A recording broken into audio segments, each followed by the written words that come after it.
Chapters जो होते हैं और उसमें बहुत सी चीजें रिपीट होगी, यानी जो पहले पढ़ी हुई है उनका तस्करा फिर से आ रहा है। तो हमें इसका फायदा असल यही होता है कि वी कैन रिकॉल आवरसेल्फ। असल थ्योरी से भी जब बच्चा इस चैप्टर पहुंचता है अभी, तो बजाय इसके कि वो रिक्शन जो पीछे में हम पढ़ चुके हैं हम उन्हें दोबारा पढ़ सकते हैं।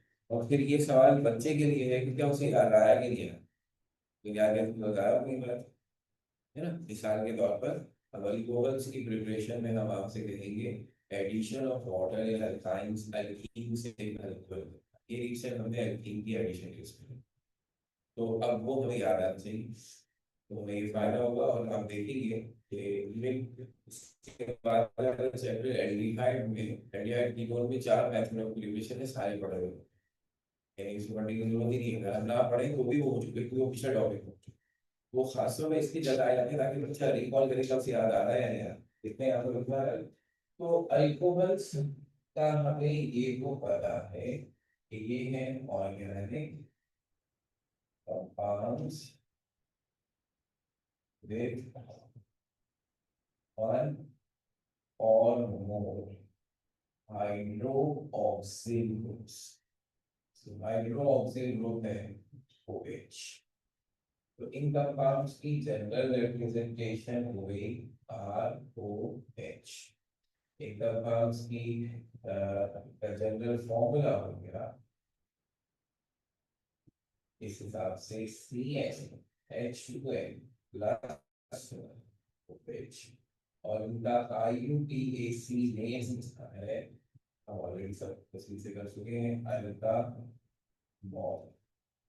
अब इस इंट्रोडक्शन के बाद रिव्यू के बाद हमारा पहला काम है इनकी क्लासिफिकेशन है। अल्कोहल क्लासिफाई किए जाते हैं on the basis of number of OH groups.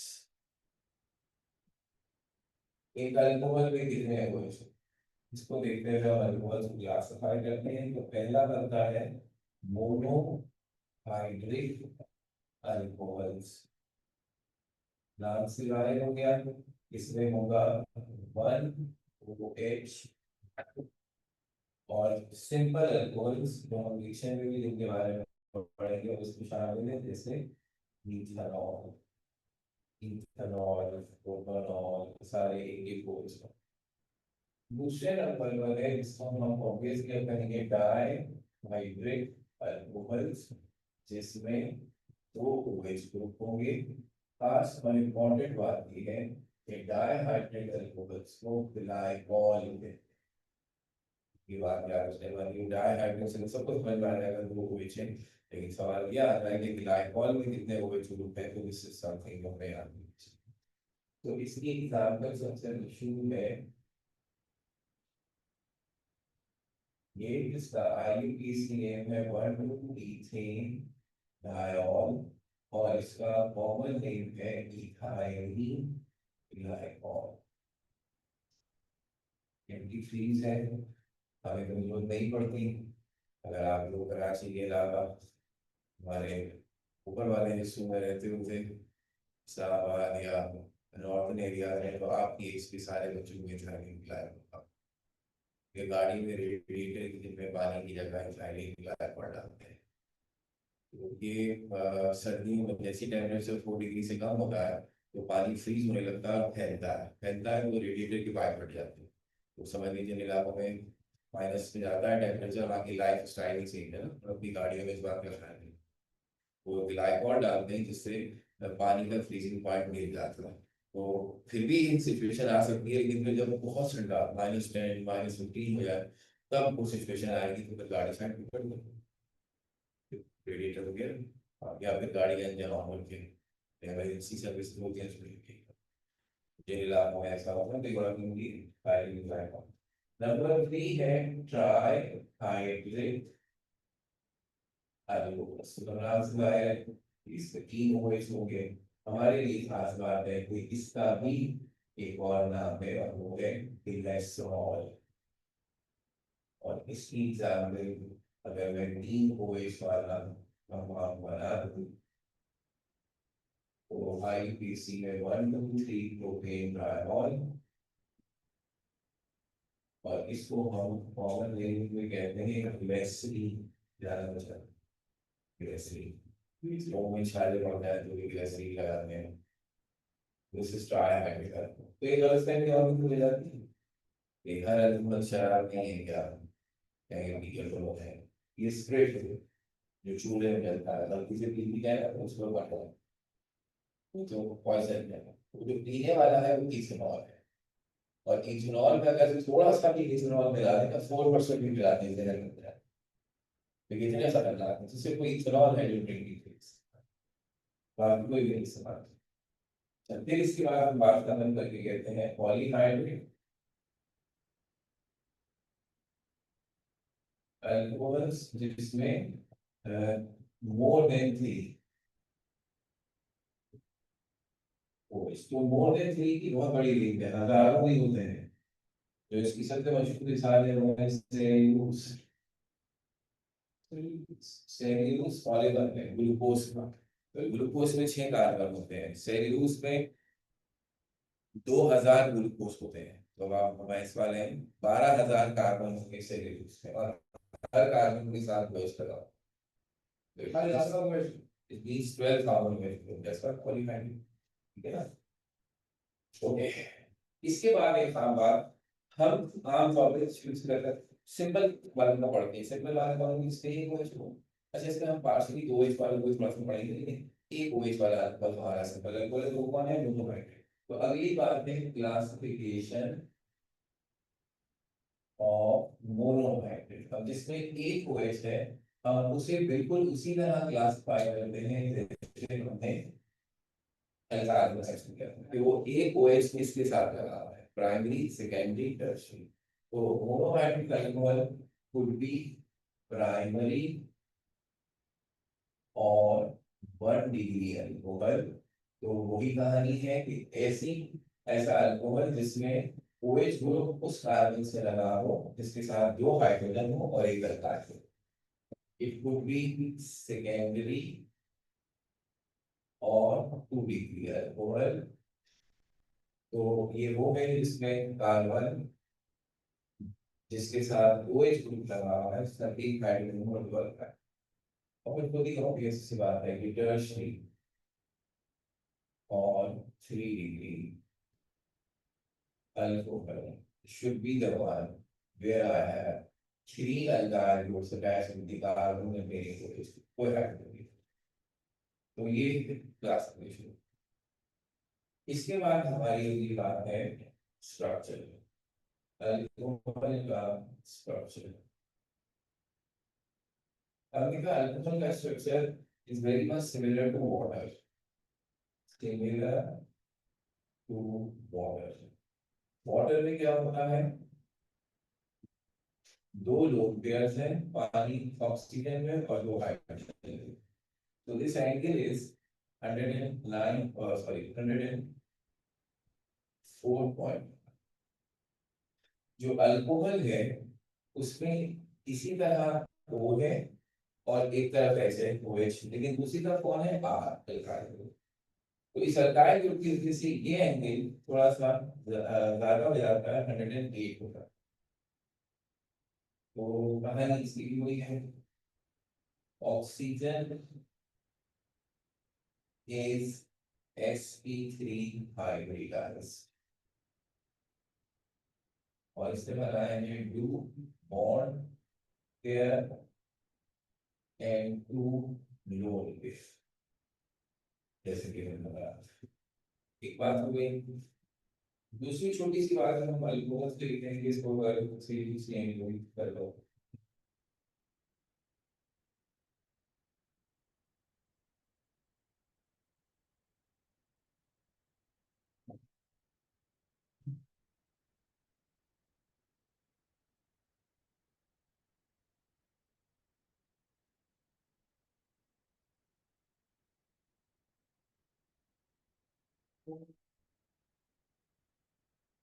मतलब नोट कर लिखा होगा, कोई पता नहीं।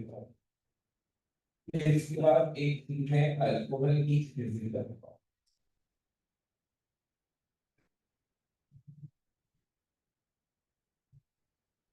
तो शुरू के जो मेंबर है ethanol ethanol propanol they are liquids and then later are solids. तो इसमें melting and boiling point of alcohols increases with increase in carbon atoms. Lower members are liquid and higher are solids or soluble in water, but solubility decreases with increase in carbon. Ethanol अच्छा soluble है, ethanol भी है, propanol थोड़ा कम, butanol और कम, पेंटानॉल के बाद जल्दी पानी में। तो ये इनका है। और फिर एक बहुत बहुत अहम बात, एसिडिक कैरेक्टर।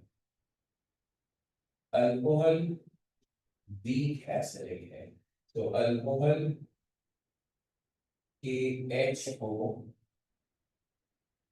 हम ऐसे लिख सकते हैं कि ये डोनेट करता है और अल्को ऑक्साइड है। तो तमाम अल्कोहल्स एसिडिक हैं, कंपैरेटिवली वीक एसिडिक हैं, लेकिन अगर इनका हम आपस में कंपैरिजन करवाएं तो मिथेनॉल फिर 1 डिग्री अल्कोहल, फिर 2 डिग्री अल्कोहल, फिर 3 डिग्री अल्कोहल, सब अगले को।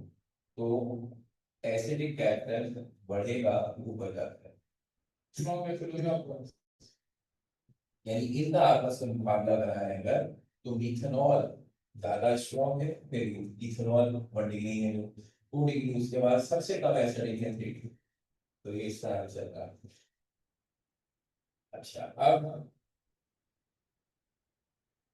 जो भी इस बारे का याद है, तो जैसे मैंने आपको कहा था रिपीटिशन है, तो देखिए आप क्या क्या याद करना है रिपीटिशन में। तो इनकी प्रिपरेशन, अल्कोहल की प्रिपरेशन का पहला रिएक्शन है जो मैंने अभी हवाला भी डिस्कस किया था, हाइड्रेशन ऑफ एल्कीन। ये हमने एल्कीन के एडिशन में पढ़ा था कि अगर आपके पास एल्कीन्स हो और आप उसमें वाटर ऐड करें तो हाइड्रेशन कहलाएगी, डाइल्यूट एसिड की मौजूदगी में, and that gives you ethene से इथेनॉल को केस प्रोपेनॉल। दूसरा रिएक्शन भी हमने पढ़ा हुआ है और वो था first example of acid reaction of alkyl halides. तो ये है फ्रॉम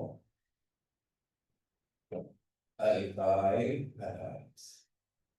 तो जब आप किसी भी अल्काइल हलाइड को सोडियम या पोटेशियम हाइड्रोक्साइड एक्वस पानी में डिजॉल्व हो, उससे रिएक्शन कराते हैं तो ये अल्कोहल बनता है और रिएक्शन अल्काइल हलाइड वो है। तीसरा बहुत ही अहम है, ये हमने जानबूझ के नहीं पढ़ा था, वरना टॉपिक इसका गुजर गया है। और टॉपिक था ग्रिग्नॉट्स रिएक्शन। किताब ने खुद ऐसे किया तो हमने भी किया कि ग्रिग्नॉट रिएजेंट से हमने आपको अल्केन बनाकर दिखाया, ग्रिग्नॉट एजेंट से कार्बोक्सिलिक एसिड बनाकर दिखाया, कीटोन बनाकर दिखाया। लेकिन कार्बन सबसे इंपॉर्टेंट है कि हम ग्रिग्नॉट्स रिएजेंट से प्राइमरी, सेकेंडरी, टर्शियरी तीनों अल्कोहल्स बना सकते हैं। अमाइंस इससे नहीं बनते हैं, ये अमाइंस आप इसका रिएक्शन हम अमाइन से कराते हैं तो अल्केन बनता है। ग्रिग्नॉट एजेंट का रिएक्शन अमाइन से कराते हैं तो अल्केन। अमाइंस जो है वो रिडक्शन ऑफ नाइट्राइल से बना, रिडक्शन ऑफ अमाइड से बना, और गायनाइड्स रिपीट करें। अब इसमें फ्रॉम या ये रिएक्शन फ्रॉम ग्रिग्नॉट रिएक्शन। अब ये तीन है असल में। अगर ग्रिग्नॉट्स रिएजेंट को जो है MgX, RMgX अगर हम इसको मीथानल से मिलाएं, पहचान मीथानल, तो फर्स्ट मेंबर ऑफ एल्डिहाइड, तो मिलेगा 1 डिग्री है।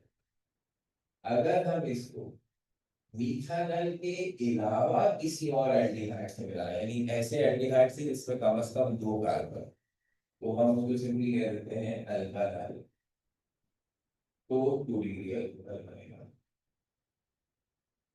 और अगर हम इसको कीटोन से मिलाएं तो हमें 3 डिग्री है। ये बात हो गया। इन्होंने इक्वेशन कैसे बनाया, उस इक्वेशन की वैल्यू इस रिजल्ट के किससे मिलेगा ग्रिग्नॉट एजेंट, तो किस टाइप का अल्कोहल हमें आपको होगा। तो ये एक ऐसा तरीका हो गया जिससे प्राइमरी अलग, सेकेंडरी अलग, टर्शियरी अलग, तीनों अल्कोहल्स अलग अलग आपका। चौथा एक बहुत मशहूर रिएक्शन है जिसका ये हिस्सा है, हम पहले वो बता देते हैं क्योंकि वो अब अल्कोहल, कार्बोक्सिलिक एसिड, एल्डिहाइड, तीन चैप्टर रहेगा, तीन होता है। वो क्या है, ये सीक्वेंस है कि हमें पता हो, अगर मैं इसको अलग से पहले तो चौथा 1 डिग्री अल्कोहल हुआ आपके पास और आप उसकी ऑक्सीडेशन करें तो उससे बनता है एल्डिहाइड। अगर आप एल्डिहाइड की ऑक्सीडेशन करते हैं तो उससे बनता है कार्बोक्सिलिक एसिड। अब इसका रिवर्स क्या होगा, कार्बोक्सिलिक एसिड की रिडक्शन करते हैं तो वापिस एल्डिहाइड, और एल्डिहाइड की रिडक्शन करते हैं वापिस प्राइमरी। अगर आप प्राइमरी की अगर यही रिएक्शन 2 डिग्री अल्कोहल के साथ करें तो वो ऑक्सीडेशन करके कीटोन बना, कीटोन फर्दर ऑक्सीडेशन करके कार्बोक्सिलिक एसिड बना सकता है, मगर that is not a routine reaction. इसको हम इसके यहां से ओमिट करते हैं, बड़ा स्पेशल है, कुछ में होगा कुछ में नहीं होगा। कीटोन अलबत्ता रिडक्शन करके वापस 2 डिग्री बना है। जबकि सबसे इंपॉर्टेंट बात, 3 degree alcohol can not be oxidised. इस रिएक्शन में यानी ऑक्सीडेशन रिएक्शन में असल में अल्कोहल का जिस कार्बन से लगा हुआ है उस कार्बन के साथ मौजूद हाइड्रोजन इलेक्ट्रॉन अब प्राइमरी में एक छोड़ दो हाइड्रोजन, सेकेंडरी में एक हाइड्रोजन है, लेकिन टर्शियरी में जिस कार्बन के साथ OH ग्रुप लगा हुआ है उसके साथ कोई हाइड्रोजन नहीं है, इसलिए ये ऑक्सीडेशन नहीं कर सकता। ठीक है, तो ये जुमला बड़ा इंपॉर्टेंट है, पूछ लेते हैं कौन सा अल्कोहल ऑक्सीडाइज नहीं, वो 3 डिग्री अल्कोहल ऑक्सीडाइज। अब ये जो मैंने सामने लिखा है अगर आप गौर करें, अल्कोहल में हम इसे इसलिए पढ़ेंगे कि हम बताएंगे कि अल्कोहल ऑक्सीडाइज करके क्या बनाता है, और इसलिए पढ़ेंगे कि कौन रिड्यूस होकर अल्कोहल बनाता है। जब हम एल्डिहाइड कीटोन पे पहुंचेंगे तो फिर इसका तस्करा आएगा, जब हम कार्बोक्सिलिक एसिड पे पहुंचेंगे तो फिर इसका तस्करा आएगा, तो ये रिएक्शन बार बार रिपीट करेगा। तो अब हमारा चौथा यही था, और था reduction of aldehydes and ketones. अगर हम एल्डिहाइड्स और कीटोन्स को रिड्यूस करें तो हमें प्राइमरी और सेकेंडरी अल्कोहल मिलता है। ऊपर ही लिखा हुआ है, हम इसे प्रॉपर तरीके से लिखते हैं। अगर मेरे पास जो है एल्डिहाइड और मैं उसकी रिडक्शन करूं यानी कि हाइड्रोजन ऐड करूं तो इसके लिए वही है तरीका, लेकिन प्लाटिनम और प्लाटियम एज ए कैटलिस्ट। तो आपको देख लें कार्बन ऑक्सीजन डबल बॉन्ड में हाइड्रोजन ऐड करते हैं, एक H इधर लगे एक H इधर लगे, दिस इज प्राइमरी अल्कोहल।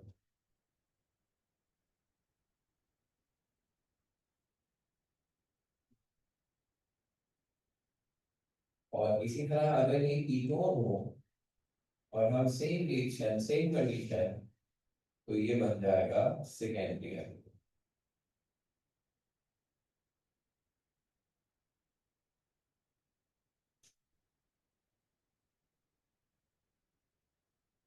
हमारा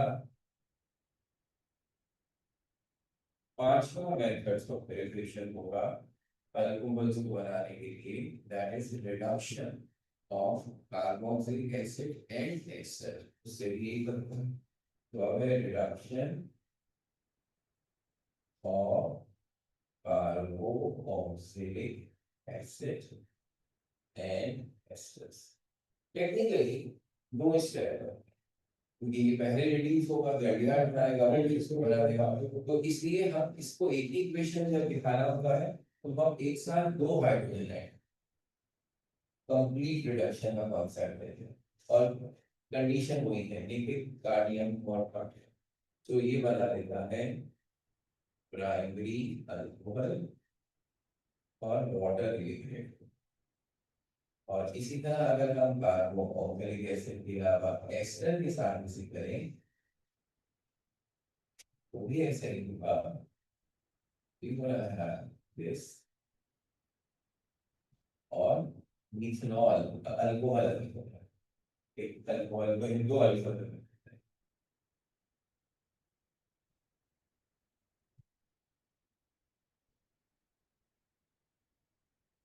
अब हमारे पास अल्कोहल की पांचों प्रिपरेशंस हो गई कि this is how alcohol can be produced. और इसमें खास बात ये है कि ये रिएक्शन का मतलब आएगा तो हमें थोड़ा सा आसानी रहेगी, लेकिन बाकी रिएक्शन होते हैं जो हम ऑलरेडी पढ़ चुके थे, हमारे लिए हुआ है बात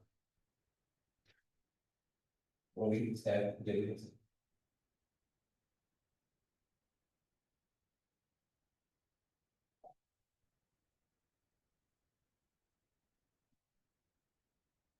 अब हमारे पास है अल्कोहल्स के रिएक्शंस। तो रिएक्शंस या रिएक्टिविटी और अल्कोहल्स, तो अल्कोहल्स की जो रिएक्शंस हैं उनकी दो टाइप्स हैं। एक वो टाइप है जिसमें अल्कोहल अपने OH ग्रुप में से H को अलग करता है, और एक वो है जिसमें पूरा OH को अलग करता है।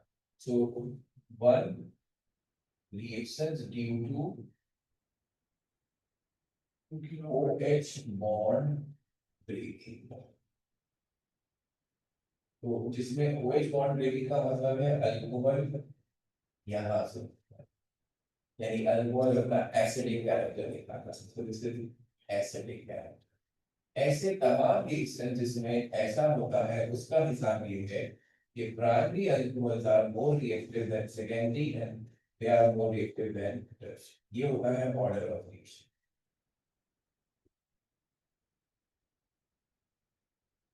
वो एसिडिक कैरेक्टर में भी बताया था कि प्राइमरी ज्यादा एसिडिक है, पूरी कम एसिडिक है, जबकि तो दूसरी टाइप है जिसमें ROH बॉन्ड ब्रेकिंग, यानी ये यहाँ से टूटेगा, अल्कोहलिक बिहेवियर दिखाएगा। तो वहां ऑर्डर है 3 डिग्री ज्यादा रिएक्टिव है, 2 डिग्री कम है, और 1 डिग्री सबसे कम।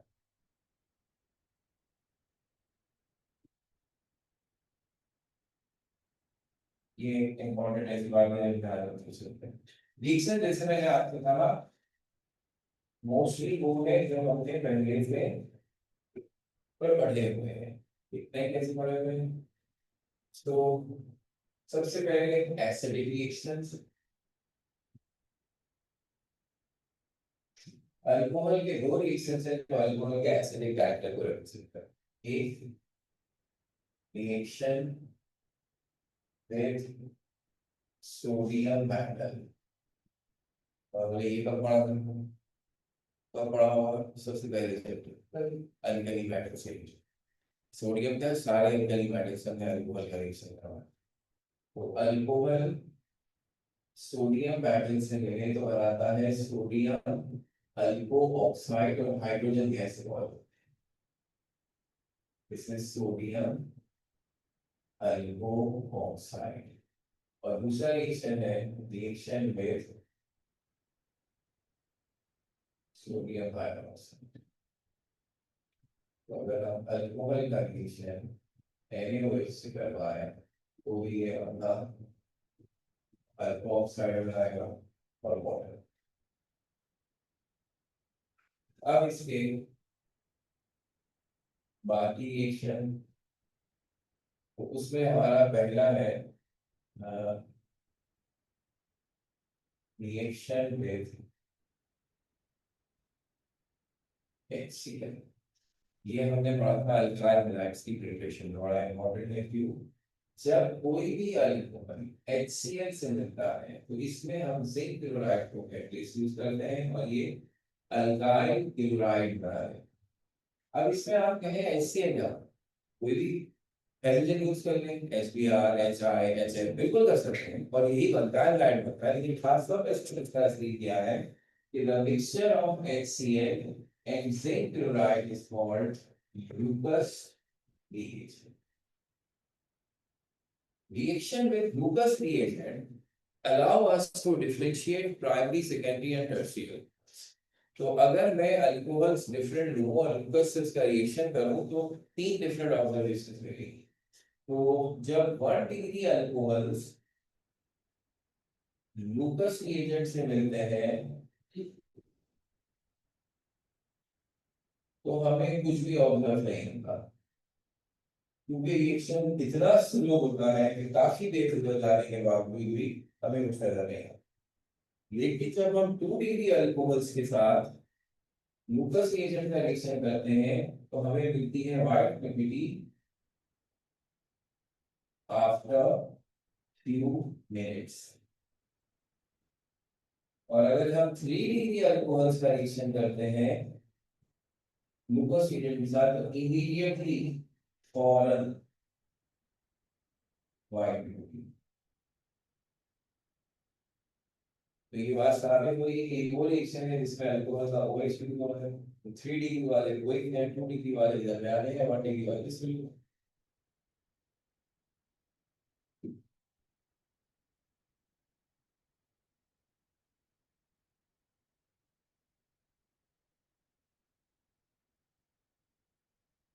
अच्छा, फिर इसका दूसरा रिएक्शन भी वही है जो अल्काइल हैलाइड से पढ़ा था, इसके साथ कपल हुआ था कि अगर हम फास्फोरस ट्राइहैलाइड और मिथाइल हैलाइड के साथ अल्कोहल को मिलाएं तो भी अल्काइल हैलाइड से, तो वही रिएक्शन का दोबारा आ गया, reaction with PX3 and SOX2.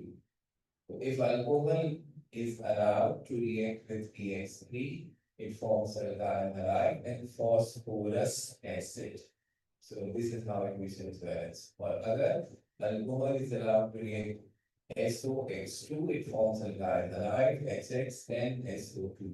Or this reaction took place in the presence of binary equation. दोनों पढ़े थे तुम। फिर जो रिएक्शन नंबर 3 है वो हमने एल्कीन्स की प्रिपरेशन में पढ़ा था, that is dehydration of alcohol, जिसमें अगर हम किसी भी अल्कोहल सपोज इथेनॉल है और इथेनॉल की डिहाइड्रेशन का मतलब है वाटर यूज करें तो हम उसके लिए डिहाइड्रेटिंग एजेंट यूज करते हैं, which is concentrated sulphuric acid, और इथीन बनता है। किसी भी अल्कोहल में से वाटर निकालेंगे इथेनॉल, ये भी बड़ा बात है। तीन हो गए, तीनों के तीनों बड़े हैं। अब चौथा वो है जो अभी भी पढ़ा है, वो क्या था, ऑक्सीडेशन, ऑक्सीडेशन ऑफ अल्कोहल्स, तो जो मैंने अभी भी कहा था वो ये है। तो जिसमें हिसाब से अगर आपके पास 1 डिग्री अल्कोहल है और आप उसकी ऑक्सीडेशन करते हैं तो यहाँ बस ये हमने कहा है कि मेंशन किया है कि ऑक्सीडेशन के लिए किसको इस्तेमाल करें। समंदर तो नहीं पड़ देगी ना, जब अल्कोहल ऑक्सीडाइज होगा कोई तो चीज डालेंगे, वो होगा ऑक्सीडाइजिंग एजेंट। वो ऑक्सीडाइजिंग एजेंट है potassium dichromate in the presence of sulphuric acid. ठीक है, तो जब ये दोनों आपस में रिएक्शन करते हैं तो ये बनाएगा एल्डिहाइड, और जब इस एल्डिहाइड की मजीद ऑक्सीडेशन करते हैं सेम ऑक्सीडाइजिंग एजेंट की मदद से, तो ये बनाता है कार्बोक्सिलिक एसिड। अगर 2 डिग्री अल्कोहल के साथ इनकी रिएक्शन किया जाए जैसे हमने कहा था आपसे, तो द सेम ऑक्सीडाइजिंग एजेंट, लेकिन रिजल्ट होगा कीटोन्स। और इवन अगर हम इसे फर्दर ऑक्सीडाइज करें थोड़ी सी मुश्किल होगी, बट ये भी कार्बोक्सिलिक एसिड बना सकता है with certain restrictions.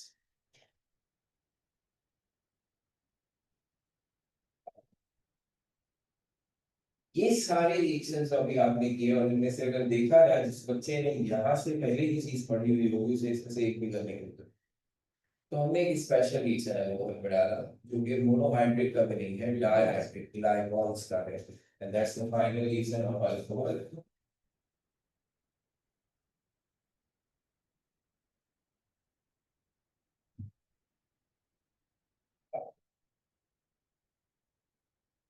Final reason जो अल्कोहल का है वो है क्लीवेज ऑफ वन टू डायनॉल्स.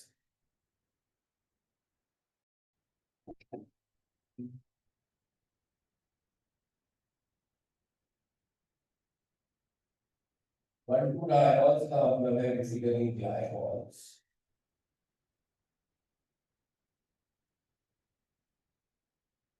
अगर मेरे साथ एग्जाम्पल के तौर पर ये वाला वन टू इथीन डायोल हो, इसको हम मिथाइल ग्लाइकॉल कहते हैं, और हम इसका रिएक्शन ऑक्सीडाइजिंग एजेंट से कराएं, दिस इज HiO, इसको हम कहते हैं पर आयोनिक एसिड. इससे रिएक्शन के नतीजे में हमारा ग्लाइकॉल क्लीव करता है, टूटता है यहाँ से, यानी जिन दो कार्बन के साथ OH ग्रुप है वहां से कंपाउंड टूट जाएगा. जब वहां से कंपाउंड टूट जाएगा तो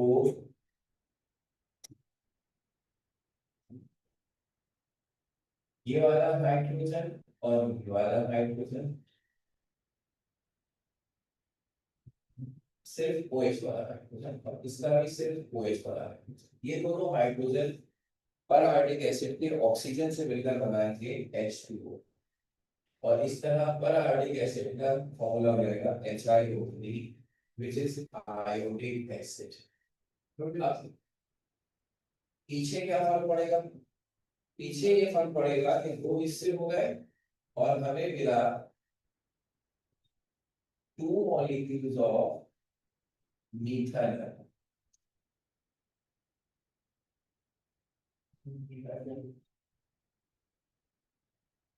this is for alcohols. Uses मैंने बताया अल्कोहल्स के, आपको इथेनॉल है तो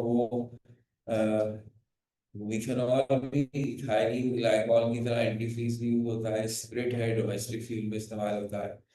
इथेनॉल को हम विलन ना समझें कि शराब है सिर्फ, वो एक काम है जो बाहर इस्तेमाल होता है, लेकिन इथेनॉल की अदरवाइज बहुत जबरदस्त इंपॉर्टेंस है. Ethanol is very good solvent for organic anaesthesia है. तो जो हम इंजेक्शन लगाते हैं वो छोटा सा कॉटन लगाते हैं ताकि वो जगह थोड़ी सी सुन जाए, तकलीफ ना हो, वो इथेनॉल में डिप हुई हुई होती है. और ethanol is a very good fuel. It's a substitute of petrol. ये पेट्रोल का सब्स्टिट्यूट है in most of the countries of Europe and south America. वहाँ वो लोग पेट्रोल की जगह इथेनॉल यूज करते हैं, और उन्हें फायदा इसलिए होता है कि दिस इज एनवायरमेंटल फ्रेंडली, क्योंकि ये हमें फॉसिल फ्यूल से नहीं मिलता, ये हमें ग्लूकोज की फर्मेंटेशन से मिलता है, ग्लूकोज पौधों से हासिल होता है.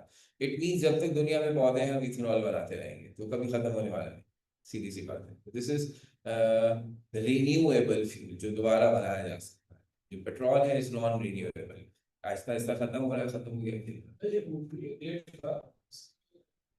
वाटर रुपीज बस क्योंकि और उसकी जो जख्म होता है उसमें डाला सर, वो ethanol yes at the same time वो पी भी सकता है, वो अपनी रसों भी ला सकता है, बहुत हमारे असल में जो हम हमने तो नहीं भी कभी खाया, जो हमारी मालूमात है वो प्योर इथेनॉल नहीं पिया जाता, जैसे प्योर वाटर नहीं पिया.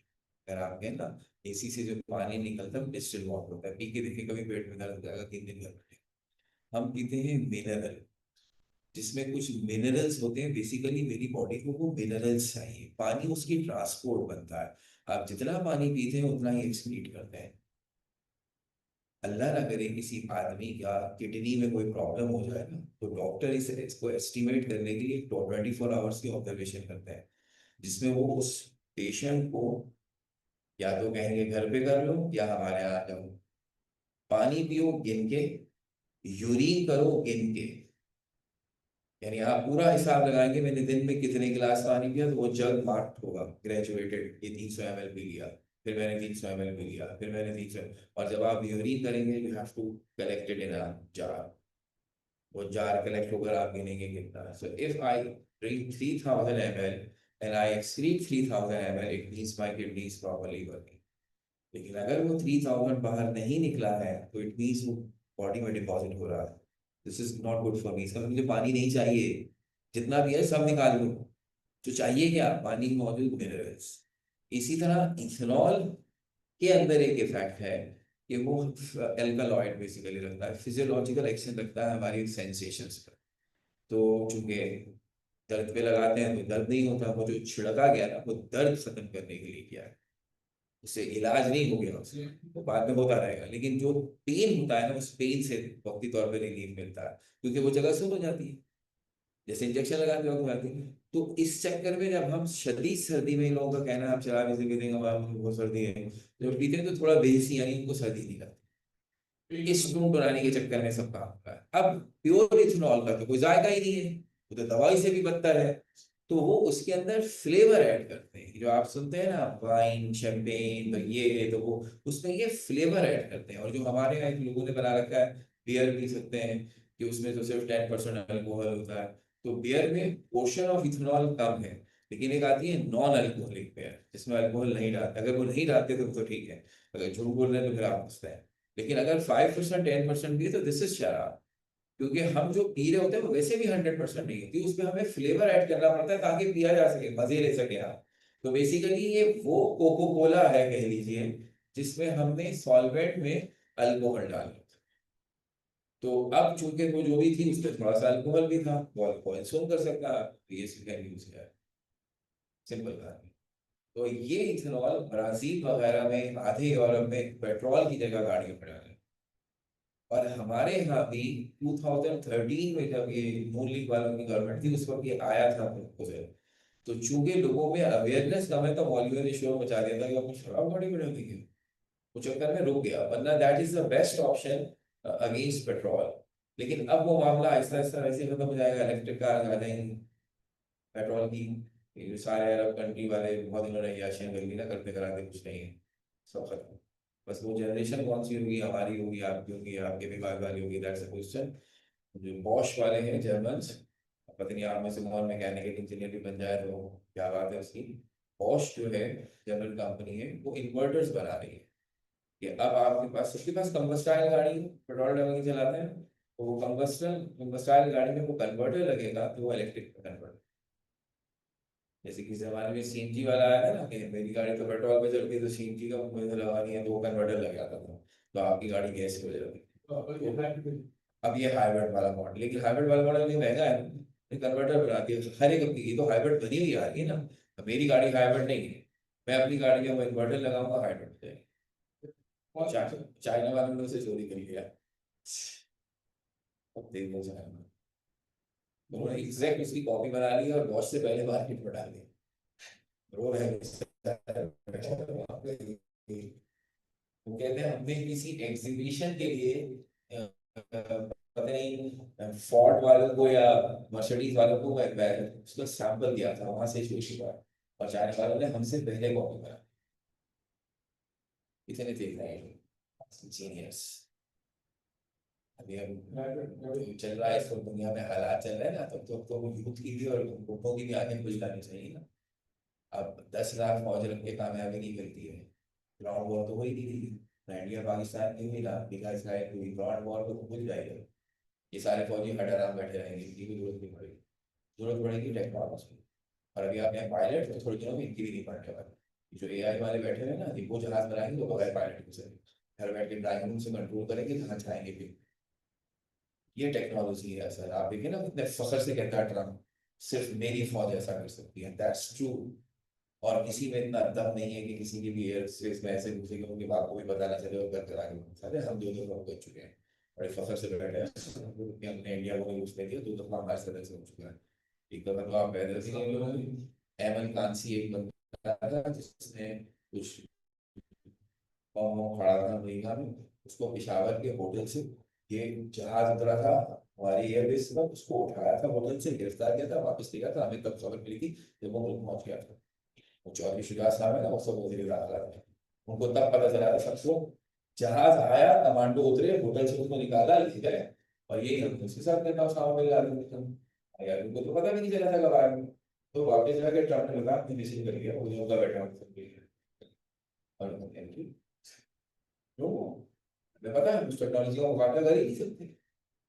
600 मीटर गहराई पे तो वो मारते हैं,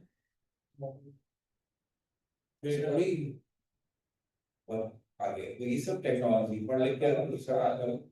हम भी तो आगे है, आगे से बिल्कुल जा रहे हैं, लेकिन सर वो हमसे बहुत आगे है। इसीलिए मेरा पॉइंट ये होता है कि बच्चों को जोर दे कि ये बाकी धंधों में जो हमारी कौम लगी हुई है ना, ये वो बनानी थी और ये करती थी, भाई ये जहाँ घोड़ों पे बैठकर जंग करने का हमारा गुजर गया है। ये इंडिया पाकिस्तान की जंग में कोई तनख्वाही नहीं थी, ड्रोन क्या है, ड्रोन मारे गए, मिसाइल क्या है, मिसाइल मारे गए, यही कहानियां हो रही है। मुझे एक वाक्य बताते हैं, ईरान का कोई फौजी गन लेके पहुंच रहा है इसराइल, या इसराइल का कोई यहाँ पर लेकर आ गया, नो। ये तो गली मोहल्ले के मुंडों के लिए लगी है सब। ठीक है, पाकिस्तान के मुद्दे बॉर्डर बड़ा तो कहने के कहने ठीक है, बॉर्डर की बात करना जरूरत है, वो उसको अंडरमाइन नहीं कर रहे, लेकिन जो सुपर सीट कर रही है ना चीज वेव है, वो सैटेलाइट से एक एक चीज मांग कर रहा है। हम कर सकते हैं, सैटेलाइट भी हमारा है, चाइना के घर रख के ले जाता हूँ। हमें तो थोड़ी सपोर्ट चाइना वाली की है, चाइना से हमें अरमान, हमारी टेक्निक से अपना बेहतर अरमान है, लेकिन क्या करते हैं और अमेरिका वालों को टेक्नोलॉजी में परेशान है। एक बार ड्रोन अमेरिका में गया था अफगानिस्तान में, तो पाकिस्तान में गिर गया था। अमेरिका बुलबुला गए थे, फौरन उन्होंने हमारी कॉन्फ्रेंस करा था, इसका जो वो है बल्बा है ना, होना चाहिए, और चाइना वाले उससे पहले आ गए।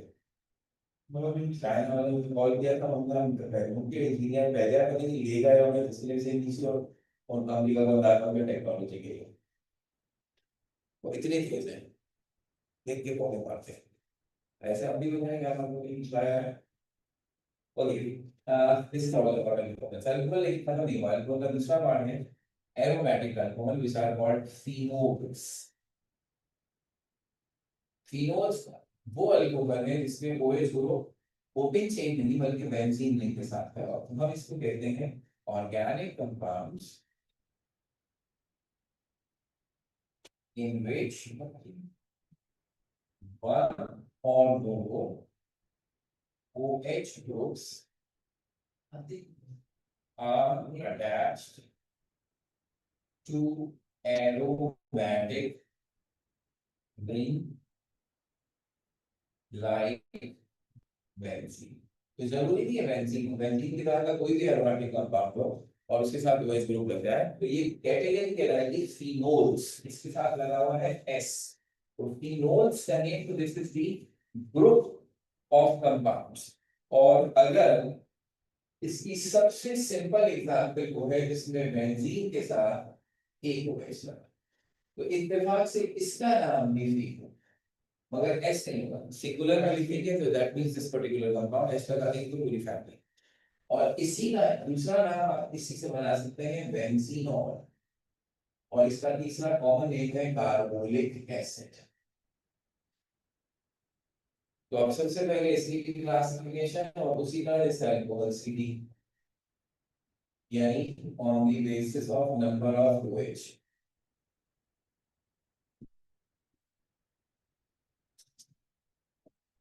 तो पहला वाला हुआ मोनो हाइड्रिक फिनोल, बताने की जरूरत नहीं, इसमें एक OH, और यही ऊपर वाली एग्जांपल इसका, दैट इज सिंपल फीन। दूसरा सबसे इंपॉर्टेंट है, जिसका सवाल देखो कोई ना कोई आया था, डायहाइड्रिक फिनोल्स। अब डायहाइड्रिक फिनोल्स में दो OH है, तो इंपॉर्टेंट है, कहाँ है, तीन पॉसिबिलिटी करती है ऑर्थो पैरामीटर। तो अगर दो OH ऑर्थो पोजीशन पर, यानी कंसेक्यूटिव कार्बन्स, तो इसको हम कहते हैं कैचीमॉल, और IUPAC 1 2 बेंजीन डायथॉल। अब ये कैचीमॉल नहीं, इसका चूंकि बड़ा मशहूर नाम है तो इसको हम उसके ऑफिशियल IUPAC नेम का दर्जा देते हैं, तो हम उसको बेंजीन 1 2 डायथॉल भी कहते हैं और कैचीमॉल भी कहते हैं। दूसरा, जिसमें OH ग्रुप बेटा पोजीशंस पर हो, तो इसको कहते हैं डिसॉर्सिनॉल, और 1 2 बेंजीन 1 3 बेंजीन डायथॉल।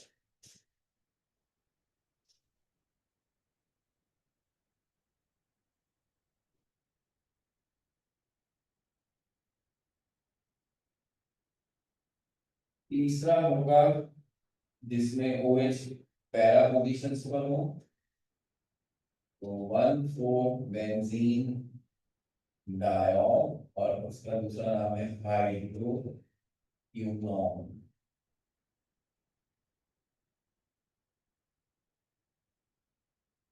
तीसरी डाई बनी ट्राइहाइड्रेट फीनोल्स। उसमें हमारे पास एक ही एग्जाम्पल है जो हमें बतानी है, वो है इसमें तीन OH, तीन कंसेक्यूटिव कार्बन्स में 1 2 3 बेंजीन ट्राइऑल, और इसको हम कहते हैं पायरोडिनॉल।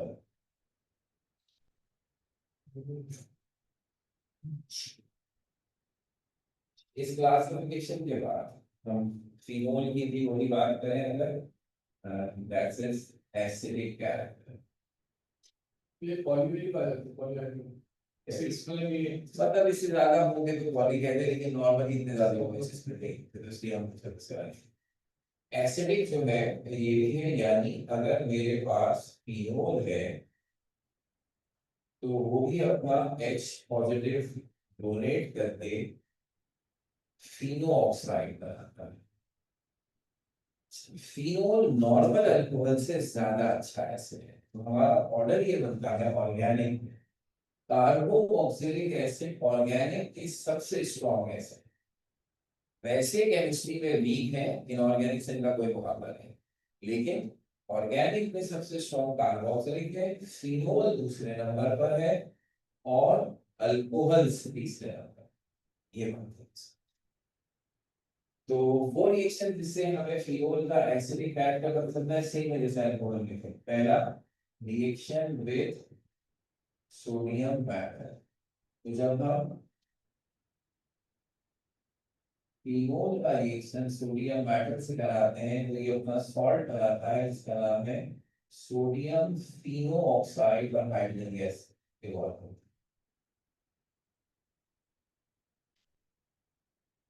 और दूसरा वो है जिसमें ये NaOH से मिलता है, सेम उसमें भी सोडियम फिनो ऑक्साइड बनता है और साथ में वाटर बनता है।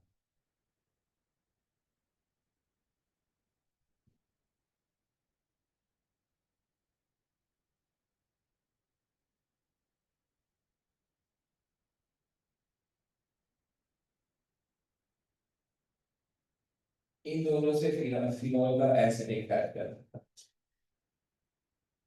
अब है फिनोल के वो रिएक्शन जो उसके एरोमेटिक बनने की वजह से है, लेकिन उससे पहले इसकी प्रिपरेशन। इसको प्रिपेयर करने का पहला तरीका है फ्रॉम सोडियम बेंजीन सल्फोनेट। ये है कंपाउंड सोडियम बेंजीन सल्फोनेट।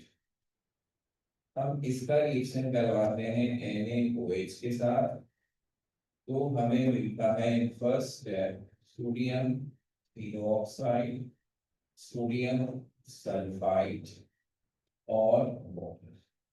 उसके बाद इस सोडियम फिनोऑक्साइड को हम HCl से मिलाते हैं तो हमें फिनो।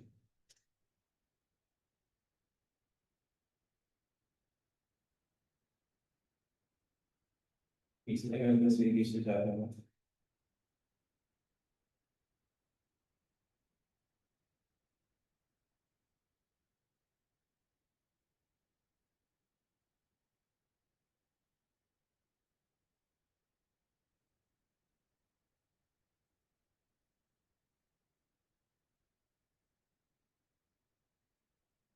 दूसरा रिएक्शन कहलाता है डाउस प्रोसेस। डाउस प्रोसेस में हम फिनोल को क्लोरोबेंजीन से बनाते हैं। तो क्लोरोबेंजीन का जब रिएक्शन सोडियम हाइड्रोक्साइड से करवाते हैं, इसमें हमें हाई प्रेशर देना होता है और टेम्परेचर भी हाई देना होता है। तो हमें पहले सोडियम फिनोऑक्साइड मिलता है और फिर ये सोडियम फिनोऑक्साइड HCl के साथ मिलकर बनाता है फिनोल और बेंज। तीसरा और आखिरी तरीका है फ्रॉम डाइएज़ोनियम सॉल्ट। पहले भी आया था डाई, उसको कहते हैं एल्बो नाइट्रोजन के लिए इस्तेमाल होता है। ये बेसिकली है डाई अमोनियम क्लोराइड, वाला नाम लिखती हूँ, सॉल्ट हो जाएगा। तो इसका फॉर्मूला ये है।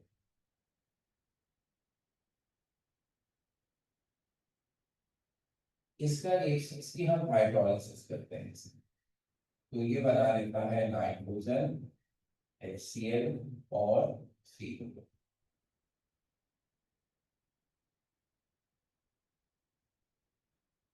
एसिडिक कैरेक्टर वाले रिएक्शन हम जमा कर दिए। अब रिएक्शंस ऑफ फिनोल्स में सबसे इम्पोर्टेंट है इलेक्ट्रोफिलिक सब्स्टिट्यूशन रिएक्शंस। जो बेंजीन में आप ऑलरेडी पढ़ चुके हैं, 5 थे, illumination, alkylation, acetylation, nitration, sulphonation. इसके भी है। और सिर्फ काम की बात क्या है, OH ग्रुप ऑर्थोपैरा डाइएस्टर है, तो जो भी सब्स्टिट्यूशन करेगा ऑर्थोपैरा पे फिक्स देगा। तो वही रिपीटिशन है। हमने इस 3 का तस्करा यहाँ किया है, नाइट्रेशन, सल्फोनेशन और हैलोजन में भी ब्रोमिनेशन, क्योंकि उन तीनों में कोई ना कोई ऐसी बात है जो नहीं है, जो हमें बताने की जरूरत थी। तो आइए देखिए वो क्या क्या है। तो सबसे पहला है नाइट्रेशन। नाइट्रेशन के लिए आप नाइट्रिक एसिड से रिएक्शन कर पाते हैं, तो हमने कहा इसके 2 तरीके हो सकते हैं। अगर आप डाइल्यूट नाइट्रिक एसिड से रिएक्शन करवाएं फिनोल का, तो फिनोल का OH ग्रुप चूंकि ऑर्थो पैरा डाइएस्टर है, वो डाइल्यूट नाइट्रिक एसिड के साथ मिलकर 2 प्रोडक्ट बनाएगा। एक पे नाइट्रो ग्रुप ऑर्थो पोजीशन पे लगेगा और एक में नाइट्रो ग्रुप पैरा पोजीशन पे लगेगा। तो ये दोनों हमें 50-50% देंगे। This is how the equation should be written. Also nitrophilol, para-nitrophilol. लेकिन ये काम हम ओरिएंटेशन में ये समझाने के लिए करते थे कि अगर कोई mono substituted benzene di substitution करे तो प्रॉब्लम आती है पोजीशन समझाने के लिए। अब हम ओरिएंटेशन थोड़ी पढ़ रहे हैं, फिनोल पढ़ रहे हैं। हमारा क्वेश्चन होगा क्या फिनोल 2 के बाद तीसरी सब्स्टिट्यूशन नहीं करना? बिल्कुल करना है, वो भी बता दिया। हमने कहा अगर आप सक्सेसिव सब्स्टिट्यूशंस करवाएं फिनोल की, यानी बजाय डाइल्यूट के कॉन्सेंट्रेटेड नाइट्रिक एसिड इस्तेमाल करें, तो फिर आप ये देखेंगे कि फिनोल 3 नाइट्रिक एसिड्स के साथ रिएक्शन करके एक ऐसा प्रोडक्ट बनाएगा जिसमें सारी ऑर्थो और पैरा पोजीशन पर at a time NO group लगता है। So this is called 2,4,6-trinitrophenol। इसको हम कहते हैं पिक्रिक एसिड। पिक्रिक एसिड को कहीं बना दें अगर हम, शायद जिंदगी का आखिरी काम करेंगे। पिक्रिक एसिड को हम हवा में नहीं रख सकते, फट जाता।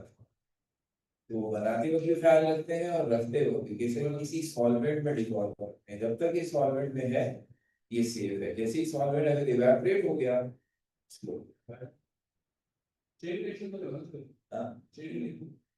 सारे वो कंपाउंड जिसमें नाइट्रिक एसिड ऐसे इंट्रोड्यूशन करता है, इसका अब्बा कौन है? और अगर OH से को हटा दें और सीधा CH3 लगा, तो ये बन जाएगा 2,4,6-ट्राइनाइट्रोटोलुइन, इसको एब्रिविएट करते हैं TNT। वो जो हमारा बारूद है ना, TNT हर गन पाउडर में भी TNT होता है। गन पाउडर उससे बनता है, नाइट्रिक एसिड से बनता है। तो लेकिन ये भी ये अमूमन हैंड ग्रेनेड्स और जितने वो आप सुनते रहते हैं ना, अगर वहाँ पर तो सबसे पहले जितनी होगा आवाज, वो आवाज भी होगा जो एक्सक्लूसिव है। तो ये देखो क्या बिल्कुल ऐसा ही है ब्रोमिनेशन। हम हेलोजिनेशन नहीं कह रहे, हम प्रिसाइजली हालांकि सबके साथ यही हो रहा है, लेकिन ब्रोमिनेशन को खास तौर पर हाईलाइट इसलिए कर रहे हैं कि ब्रोमीन जो है वो ऑरेंज कलर का, इस रिएक्शन के नतीजे में उसका कलर गायब होता है। तो ये रिएक्शन फिनोल की आइडेंटिफिकेशन में इस्तेमाल है। दैट्स व्हाई हम ब्रोमीन को कह रहे हैं। तो अगर मैं सिंपल ब्रोमीन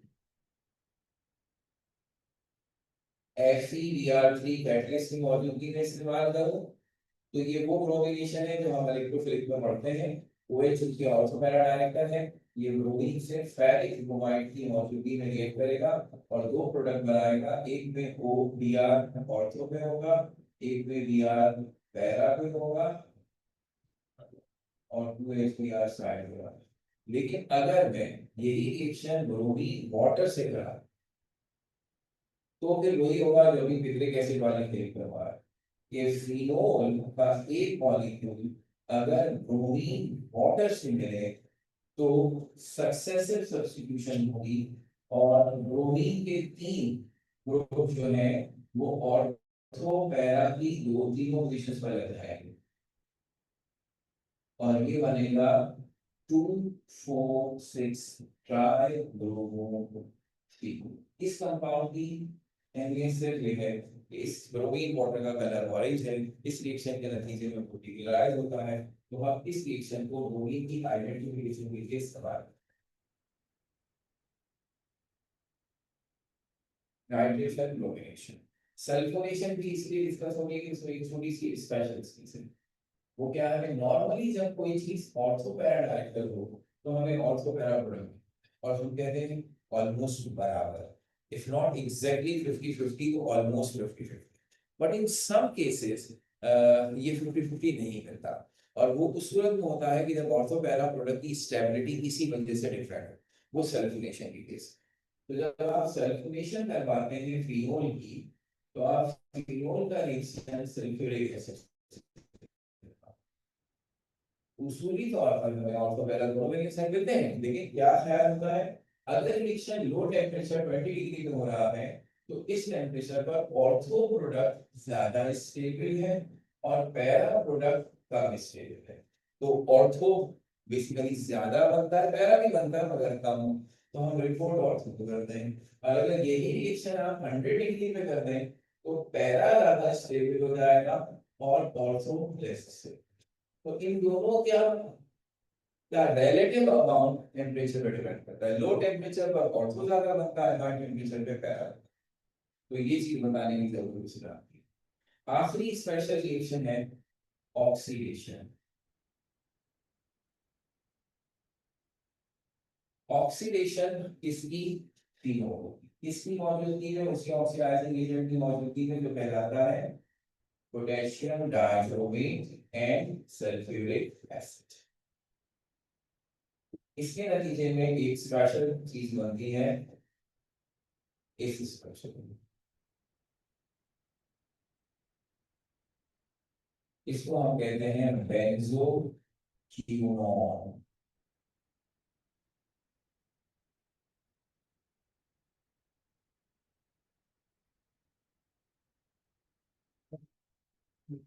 अब उन रिएक्शंस का तस्करा जिसकी मदद से हम अल्कोहल और फिनोल्स के टेस्ट कर लेते हैं, यानी अगर हमें लैब में कहा जाए कि पता लगाइए जो सामने पड़ी हुई चीजें सबसे अल्कोहल कौन सा है, तो हम कुछ सिंपल टेस्ट करके बता देते हैं अल्कोहल कौन सा है। तो ये कहलाते हैं टेस्ट और अल्कोहल एंड फिनोल्स। तो अल्कोहल्स के टेस्ट में सबसे पहला वही है जिसको भी लिखा भी था हमने, और वो था रिएक्शन विद सोडियम। तो जब आप किसी अल्कोहल को सोडियम मेटल से मिलाते हैं तो सोडियम अल्को ऑक्साइड पर हाइड्रोजन बनता है। खास बात यह है कि इस रिएक्शन को वो कराएंगे और हाइड्रोजन बनेगी, तो हाइड्रोजन सॉल्यूशन में से बबल्स बनाएगी। हाइड्रोजन वैसे तो नजर आती नहीं ना, उसकी कोई स्मेल है, लेकिन जब कोई गैस सॉल्यूशन से निकलती है तो बबल्स बनाती है, तो वो बबल्स देखकर आपका प्लान हो जाएगा कि ये रिएक्शन। तो हाइड्रोजन के बबल्स की वजह से हम सोडियम को आइडेंटिफाई करने पड़ेंगे। तो bubbles of H2 will observe। दूसरा रिएक्शन बड़ा मशहूर है, वो कहलाता है स्टेरिफिकेशन। स्टेरिफिकेशन की रिएक्शन में कोई भी अल्कोहल किसी भी कार्बोक्सिलिक एसिड से मिलता है और एस्टर बनाता है, that's why it is called ester. ये रिएक्शन पिछली सेंचुरी से पिछली सेंचुरी यानी 19 से पिछली सेंचुरी में ऐसा कह रहे थे तो 1990 में पढ़ा था। तो उसमें अफ्रीका जो पूरा हमारा कॉन्टिनेंट है वो बेसिकली कॉलोनी था ब्रिटिश और फ्रेंच आते मुल्क एक दूसरे के कारण, वो उनके जर्नल्स में अल्कोहल को टेस्ट करने के लिए ये रीजन करते थे पाम टेस्ट, कि just to small amount of ये चेक करने के लिए तो जमीन से निकाल रहा है अल्कोहल है कि नहीं, तो अपने हाथ में रखते थे और उसके ऊपर एसिडिक एसिड डालते थे, विच इज कार्बोक्सिलिक एसिड। तो जैसे ये दोनों मिलते हैं और एस्टर बनता है, एस्टर की फ्रूटी स्मेल, वो सूंघते थे कि फ्रूटी स्मेल अगर आ गई तो इसका मतलब अंदर अल्कोहल है। तो ये सबसे सिंपल टेस्ट है अल्कोहल डालने का, तो fruity smell of ester will observe. तो ये दो टेस्ट हैं जिससे हम अल्कोहल को आइडेंटिफाई करते हैं। वैसे भी इसकी तो किस लाइन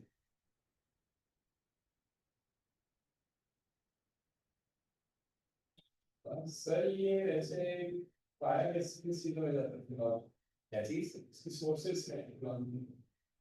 फिनोल कहाँ से मिलता है?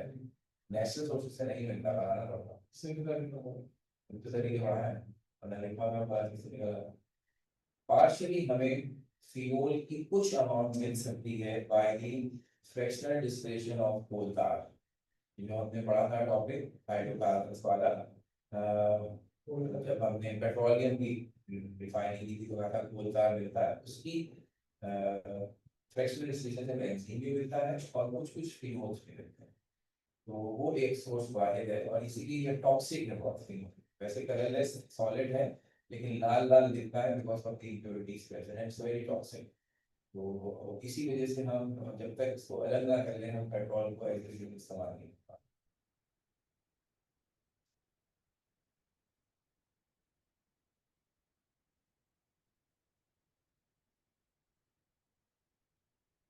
तीनों की क्या टेस्ट क्या है? तीनों का एक बड़ा स्पेशल टेस्ट है, इसको कहते हैं फेरिक क्लोराइड टेस्ट।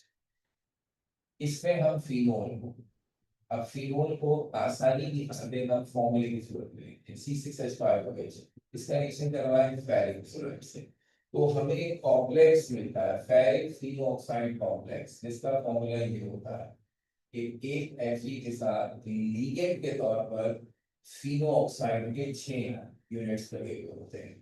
तो ऑब्वियस सी बात है, फिर आपको इधर 6 लिखना पड़ेगा और यहाँ मिल रहा है 3 तो ये कहलाता है फेरिक फिनोक्साइड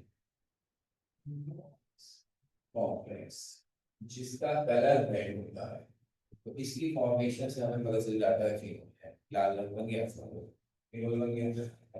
दूसरा वही है जिसका अभी डिस्कस किया था, दैट इज ब्रोमिनेशन, सामने लिखा हुआ है जिसमें ब्रोमिनेशन करके हम ऑरेंज कलर ब्रोमीन का डिक्लेयर जाता है तो फिनोल पड़ा है। फिनोल के बाद इस चैप्टर का बहुत छोटा सा हिस्सा है ईथर, बस खास बात ये थी कि ईथर ज्यादा रिड्यूस सिलेबस में नहीं था, इसलिए इसमें जो कुछ भी है वो आप इसी से पढ़ाई नहीं। लेकिन खुशी की बात है इसमें कुछ भी नहीं, इसमें वो दो रिएक्शन है जो ऑलरेडी हम पढ़ चुके हैं, तो इसलिए उसके ना पढ़ने का हमें कोई खास डिसएडवांटेज नहीं हुआ। तो अब जरा सी बात इसकी करेंगे ईथर्स, तो ईथर्स ऐसे ऑर्गेनिक कंपाउंड है जिसमें ऑक्सीजन ये दोनों जाने are alkyl just like this, तो आईयूपीएसी में इसको कहते हैं अल्को ऑक्सीजन एल्कीन। इसमें खास बात ये है कि इसकी क्लासिफिकेशन यूं बनती है कि एक होता है सिमेट्रिकल अल्कीन्स जिसमें ऑक्सीजन के दोनों जाने एक जैसा अल्काइल हो, जैसे ये, तो इसको हम कॉमन नेमिंग में कहते हैं डाइमीथाइल ईथर। और जो दूसरी टाइप है वो है एसिमेट्रिक, जिसमें दोनों तरफ अलग अलग अल्काइल ग्रुप्स हो, तो ये बनता है मिथाइल इथाइल ईथर। अब इसकी सिर्फ प्रिपरेशन है, क्योंकि ईथर्स भी अल्केन्स की तरह ऑर्गेनिक कंपाउंड्स में सबसे कम रिएक्शन करने वाले कंपाउंड है, अल्केन सबसे कम ऑक्सीजन तरह है, इनके रिएक्शन बड़े मुश्किल हो सकते हैं, तो इसलिए इनका रिएक्शन वही है, दो प्रिपरेशन है। तो प्रिपरेशंस में दोनों का नाम है किताब में विलियमसन सिंथेसिस, किताब वाले ने किया ये कि एक को अलग बताया और दूसरे को आया ही नहीं, हालांकि दोनों विलियमसन है। विलियमसन साइंसदान ने अल्कोहल की मदद से ईथर को बनाने के दो तरीके बनाए थे। तो बहरहाल अब हमें नाम से मिलेगा नहीं। तो जो पहला तरीका है वो है डिहाइड्रेशन ऑफ अल्कोहल।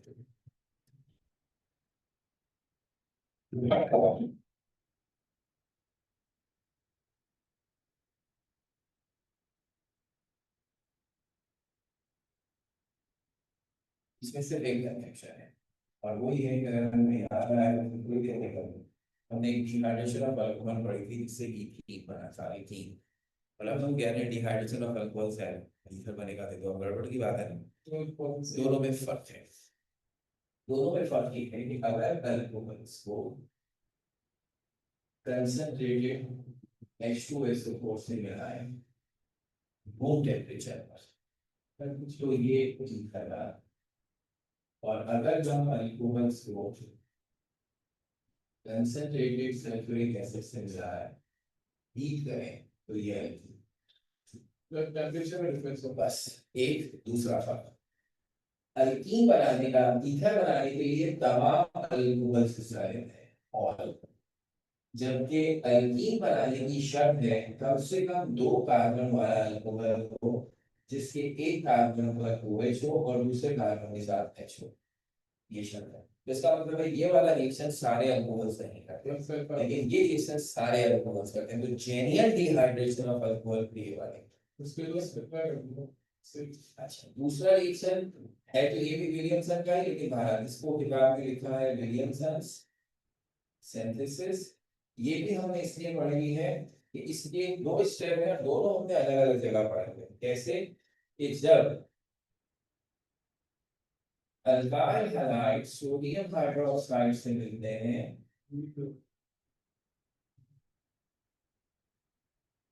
सबसे पहले ये तो निकाला अल्कोहल सोडियम उससे मिले, सोडियम बैलेंस से मिले तो बनाता है सोडियम अल्को ऑक्साइड एंड हाइड्रोजन। और फिर उसके बाद जब अल्काइल हैलाइड सोडियम अल्को ऑक्साइड से मिलते हैं तो वो बनाते हैं ईथर, ये एसिड रिएक्शन में होते हैं। ये दो तरीके हैं सबसे होता है।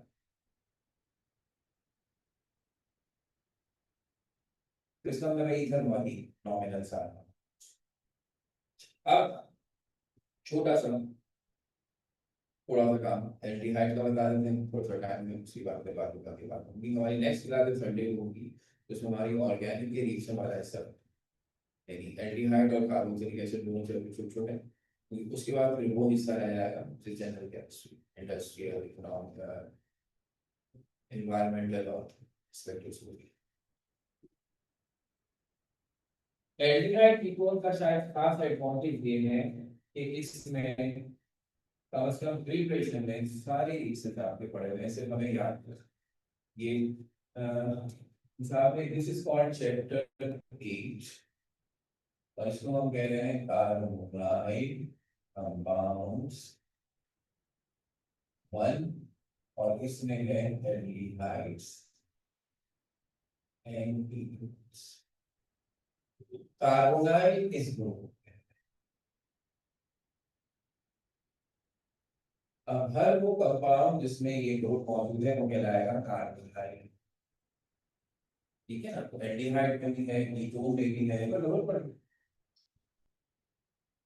कार्बोक्सिलिक एसिड में भी है, एस्टर में भी है, एसिड हैलाइड में भी है, अमाइड में भी है। तो पार्ट 1 में हम एल्डिहाइड कीटोन्स पढ़ेंगे और पार्ट 2 में कार्बोक्सिलिक एसिड और उसके डेरिवेटिव्स पढ़ेंगे। तो सब में कार्बोनाइल ग्रुप में, तो एल्डिहाइड्स जैसे हमने नॉमेनक्लेचर में बताया था आर बेस, और इनको IUPAC में कहते हैं अल्कानल। कीटोन्स आर बेस और इनको IUPAC में कहते हैं अल्कानॉल।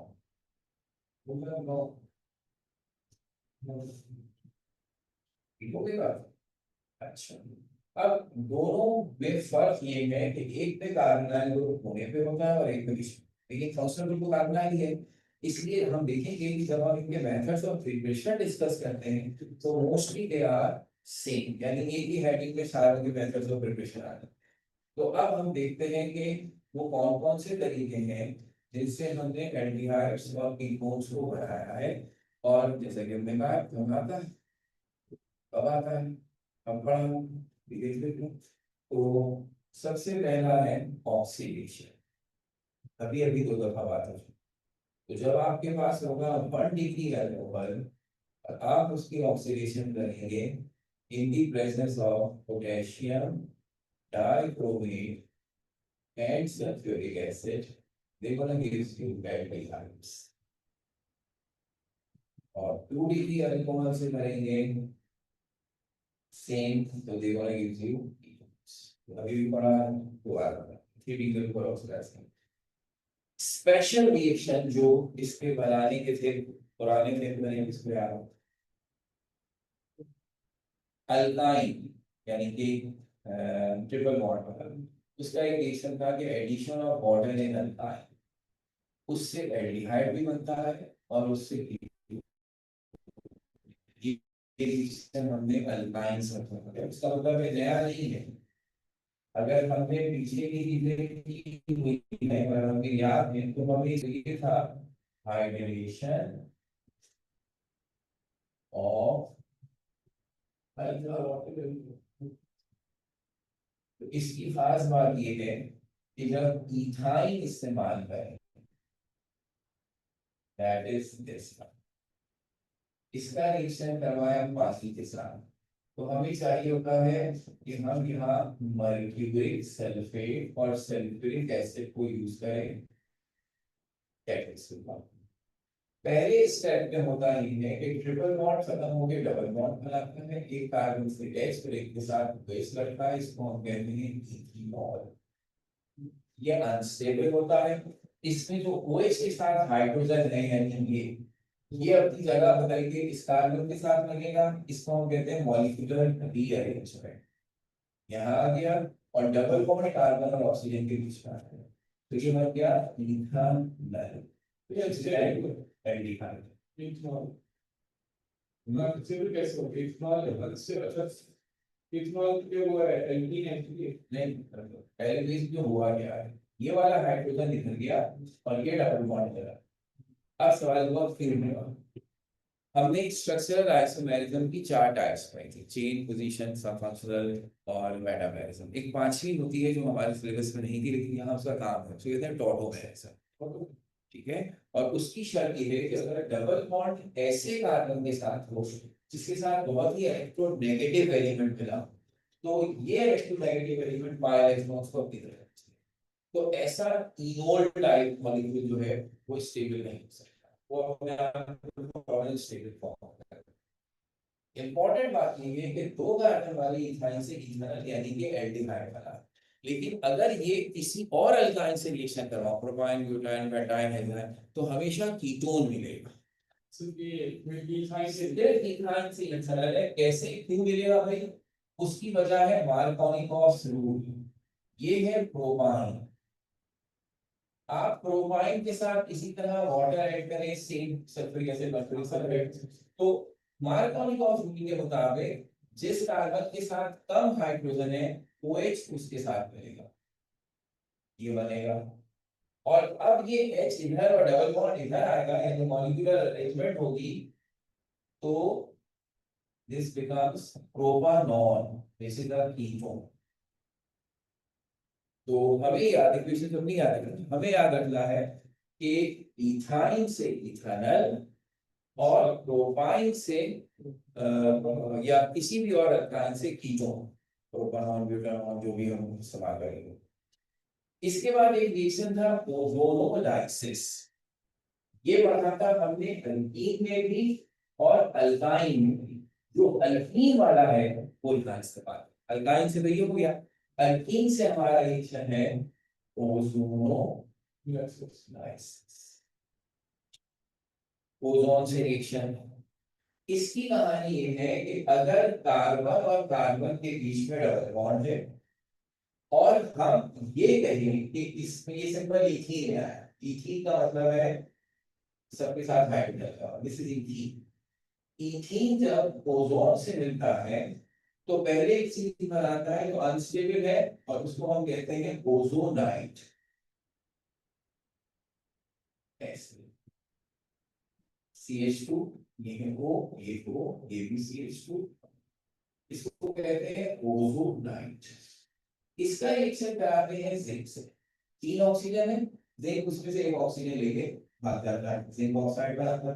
अब एक काम हो गया और एक कंपाउंड के 2 टुकड़े हुए हैं, तो इसने बनाया इथेनॉल प्लस दोनों एल्डिहाइड्स। लेकिन अगर मैं इथीन की जगह इस्तेमाल करूं ये compound which is 2,3-dimethyl 2-butene, same reaction करो तो अब आपको अंदाजा ही हो रहा है कि यहाँ कार्बन के दोनों साथ हाइड्रोजन था, अब कौन है CH3। सेम रिएक्शन रिपीट कर दे, बस हाइड्रोजन की जगह CH3 लगा दिया। तो अब इसका जो ओजोनाइड बनेगा वो यूं है। अब दोनों के साथ H2 नहीं है, बल्कि दोनों के साथ CH3 CH3। अब जब हम इसका रिएक्शन जिंक से करवाएंगे वो ऑक्सीजन लेके भागेगा तो ये बनाएगा 2 मॉलिक्यूल्स प्रोपानॉल होंगे, दिस इज कीटोन। तो एल्डिहाइड भी बनता है ketone, depending upon the fact कि आपने किससे सिंबल हाइड्रेशन से जो ऑक्सीजन समझ से दोनों से एल्डिहाइड कीटोन बनता है, ऑक्सीडेशन ऑफ अल्कोहल से और एल्डिहाइड कीटोन बनता है। तो ये हो गया आपके, अगर आपके अंदर कि एक ही रिएक्शन से दो मॉलिक्यूल दोनों एक ही टाइप के रिएक्शन दोनों नहीं एक ही टाइप के रिएक्शन समझते हैं यूजिंग सुटेबल रिएजेंट। हम एल्कीन कौन सा इस्तेमाल कर रहे हैं लिखा जाए। अगर एल्कीन के डबल बॉन्ड के साथ हाइड्रोजन लगा है तो वो एल्डिहाइड बनेगा, और अगर मिथाइल लगा है तो फिर वो। तो अब इसके रिएक्शंस पढ़ेंगे और इससे आगे का काम करेंगे इंशाल्लाह नेक्स्ट टाइम। और टेस्ट आपका जो सैटरडे को उसमें हाइड्रोकार्बन्स और अल्काइल का चैप्टर में देंगे, तो थोड़ा सा क्वेश्चंस का अंदाजा होगा। बाकी पूरी कोशिश करोगे, बुक में इतने सारे सवाल हमने दिए हैं कैट वाली, उसको जरूर सॉल्व करोगे। है ये लर्निंग स्टाफ, न्यूमेरिकल तो है नहीं कि प्रैक्टिस करेंगे, क्योंकि जितना याद होगा उतना बेहतर सामने होगा। न्यूमेरिकल अगर देखिए तो वो फर्स्ट ईयर के ऑफिस करें, तो बहुत सारे इसमें उसको कैलकुलेटर लगा हुआ है, कितना होता है। ऑर्गेनिक भी ज्यादा नहीं आता कुछ आरबीसी कुछ देख IUPAC खुद नहीं आता है, ये आता है। ये चीज अब अगर इसमें हमने लिख दिया 2,3-डाइमिथाइल ब्यूटीन की ओजोनोलाइसिस करें, आपको IUPAC नहीं आता तो कैसे करेंगे। इसमें हर जगह पे आपको वो देने की जरूरत पड़ती है। वो जो आपसे कह रहे हैं कि अमाइड की रिडक्शन, और आपको पता ही नहीं अमाइड कहते हैं किसको है, तो फिर आप क्या कर सकते हैं। ये ऐसा ठीक है।